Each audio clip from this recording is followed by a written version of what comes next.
تقدیم از سامان لایف. دیگر از عشق حرف نگو، دلم آزرده کردی. تو مرا در راه عشق به غم آلوده کردی. نمیخواهم ببینم دیگر من روی تو را.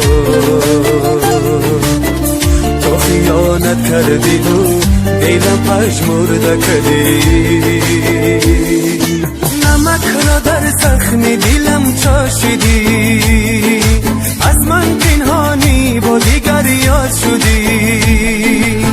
اکنون دیرم پناهی تو بر خدا.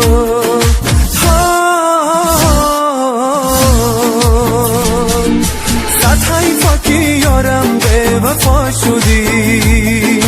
صد حیفا که یارم به وفا شدی.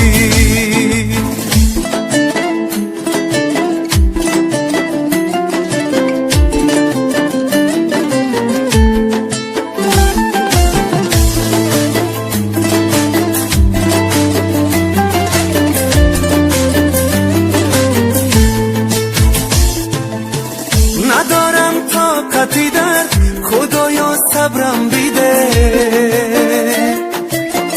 غم عشقی ناسزا در گلو بستگیره. شبها روی جای نماز دستایم سوی سما. ای خدا نجاتم ده که از عشق خوردم تیره. در زخم دلم چاشیدی. از من پنهانی با دیگر یاد شدی. اکنون بیرم پناهی تو بر خدا.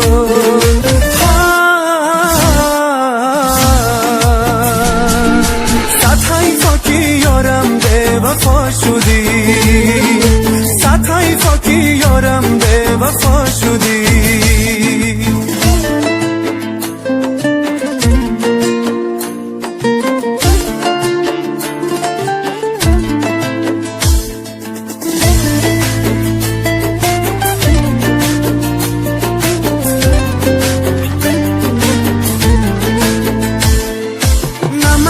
در زخم دلم چاشیدی. از من پنهانی با دیگر یاد شدی. اکنون بیرم پناهی تو بر خدا.